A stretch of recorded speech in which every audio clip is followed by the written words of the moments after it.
क्या आप चाहते हैं कि आपके घर में सुकून, रिज़्क और बरकत हमेशा के लिए कायम रहे? आज मैं आपको बताऊँगी कि कुरान ख़ानी ने हमारे घर की फ़िज़ा कैसे बदल दी और कैसे आप भी अपने घर में बरकत ला सकते हैं।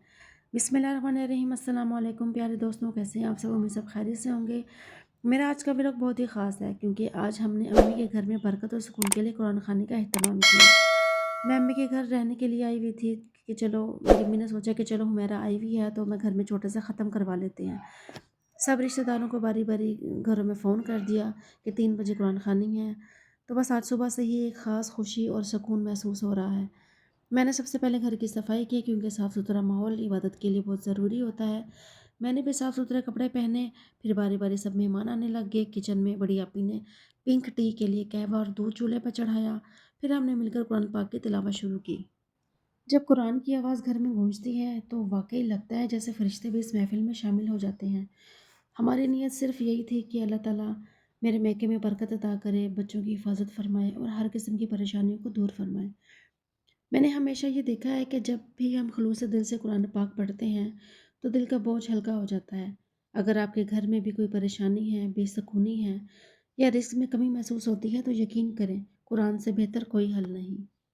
एक तरफ चूल्हे पर दूध और कहवा पककर तैयार हो गया था। मेरी अपी पिंक टी में क्रीम इस्तेमाल करती हैं जायके के लिए। कहवे को अच्छे से फेंट लिया क्योंकि जितना फेंटते हैं उतना ही इसका कलर निकलता है। दूसरी तरफ सब्ज़ मिर्च और धनिया को कुंडी में दरदरा सा कूट लिया था, फिर इसको दही में डाल दिया और रायता बनकर तैयार हो गया। हमने रिफ़्रेशमेंट रखी थी, खाना नहीं बनाया था। इधर हमारे मेहमान भी आना शुरू हो गए थे। हम लोगों ने भी कुरान पाक स्टार्ट कर दिया। हम लोगों ने यासीनें पढ़ी, कुरान पाक पढ़ा और दुर्द तंजीना पढ़ी। और इतने में मेरी अम्मी भी हमारे सामने आ गईं। जी, हमारी अम्मी मुझे देख रही थी। खैर जी, हमारे भी आहिस्ता-आहिस्ता मेहमान, मैं भी बैठ गई पढ़ने के लिए क्योंकि मैंने गुठलियाँ हमने 303 बार, हमने 313 बार हमने पढ़नी थी, तो इस वज़ह से हमने गुठलियाँ गिन कर रख ली थी कि हमने इतनी बार पढ़नी है, चाहे यासीन पढ़ें, कुरान पाक पढ़ें या दुरूद तंजीना पढ़ें। तो ये काउंटिंग ठीक रहती है, तो इस पता चल जाता है कि कौन किसने कितनी बार पढ़ा है, कितनी बार नहीं पढ़ा। कुरान खाने का सबसे बड़ा फ़ायदा ये होता है कि घर का माहौल बदल जाता है, लड़ाई झगड़े कम हो जाते हैं, दिल नरम हो जाते हैं और एक दूसरे के लिए मोहब्बत बढ़ती है। मैंने अपनी ज़िंदगी में ये तब्दीली खुद महसूस की है। पहले छोटी-छोटी बातों पर गुस्सा हो जाना, परेशान हो जाना, मगर अब दिल मुतमईन रहता है क्योंकि यकीन है कि अल्लाह ताला मेरे साथ है। इधर कहवा भी तैयार था, दूध भी तैयार था।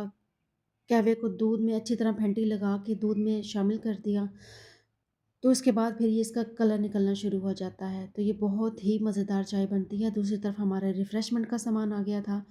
हम लोगों ने मंगवाए थे समोसे, जलेबी और नमक पारे।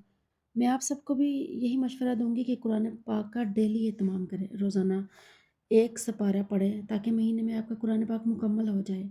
और रिश्तेदारों को बुलवाकर 2 महीने बाद कुरान पाक पढ़वाएँ ताकि अल्लाह के हुक्म से सब कुछ नॉर्मल रहे, ज़िंदगी में सुकून रहे और टेंशन और परेशानियों का ख़ात्मा हो। इधर हमारी चाय बनकर तैयार हो चुकी थी, हम चाय को फेंटा लगा रहे थे। मेरी आपी ने धड़ाधड़ चाय को फेंटा लगाया क्योंकि जितनी इसको फेंटी लगाएँगे, फेंटा लगाएँगे, जितना इसको उबालेंगे और पकेगा तो ये उसी तरह ही उतना ही उसका दुगना कलर निकलेगा और ये पककर ये बहुत मज़ेदार चाय बनती है और इसका कलर भी अल्लाहुम्मा सल्ले अला सय्यदिना व मौलाना मुहम्मदिन। हम सब ने मिलकर कुरान पाक को पढ़ लिया था, फिर नाते पढ़ी। फिर दूसरी तरफ जो मेन्यू था, समोसे, नमक पारे, जलेबी, वो ट्रे और प्लेटों में रखते गए। रायते को डोंगों में डाला। इधर नातों से फ्री हुए, साथी मेहमानों के आगे बारी बारी लवाजमात रखते गए। साथ गरम गरम पिंक टी। शाम का टाइम था और सर्दी बढ़ गई थी। गरम समोसे और गरम गरम चाय का अलग ही मज़ा आ रहा था। खैर जी, मेहमानों ने बहुत ही मज़े से खाए और इन्जॉय कर कर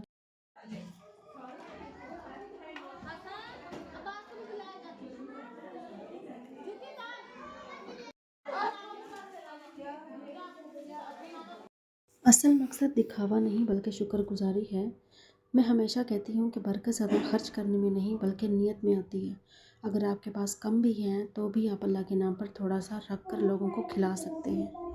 आज की इस महफिल ने हमें एक बार फिर याद दिलाया कि असल कामयाबी और खुशी अल्लाह की रज़ा में है। दुनिया की मसरूफियात में हम अक्सर भूल जाते हैं कि सुकून कहाँ मिलता है, लेकिन जैसे ही हम कुरान पाक की तरफ लौटते हैं तो दिल को करार आ जाता है। یہ لمحہ میرے لیے بہت خاص ہوتا ہے جب سب مل کر خاموشی سے قرآن پاک کی تلاوت کرتے ہیں۔ ہر آیت کے ساتھ دل کو ایک نیا سکون ملتا ہے، جیسے اندر کی بے چینی آہستہ آہستہ ختم ہو رہی ہو۔ میں ہمیشہ کوشش کرتی ہوں کہ بچوں کو بھی اپنے پاس بٹھاؤں تاکہ وہ بھی سنیں، سمجھیں اور اللہ کے کلام سے جڑیں۔ یہ عادت اگر بچپن سے ہی پڑ جائے نا تو زندگی بھر کام آتی ہے۔ قرآن خوانی کے بعد ہم سب نے مل کر درود پاک پڑھا اور اپنے مرحومین کے لیے اِیصال ثواب کیا۔ میں نے بھی اپنی پلیٹ میں اپنا مینیو سجا لیا اور جلدی جلدی کھانے لگی کیونکہ بہت شدید بھوک لگی ہوئی تھی، کیونکہ صبح کا ناشتہ کیا ہوا تھا۔ میں نے خاص طور پر دعا کی کہ اللہ ہمارے رزق میں حلال برکت عطا فرمائے اور ہمیں دوسروں کے لیے آسانیاں پیدا کرنے والا بنائے۔ اگر آپ کو میرا آج کا ولاگ پسند آئے تو ویڈیو کو لائک ضرور کریں، اپنے دوستوں اور فیملی کے ساتھ شیئر کریں اور چینل کو سبسکرائب کرنا نہ بھولیں۔ ملتے ہیں نیکسٹ ولاگ میں، تب تک کے لیے اللہ حافظ۔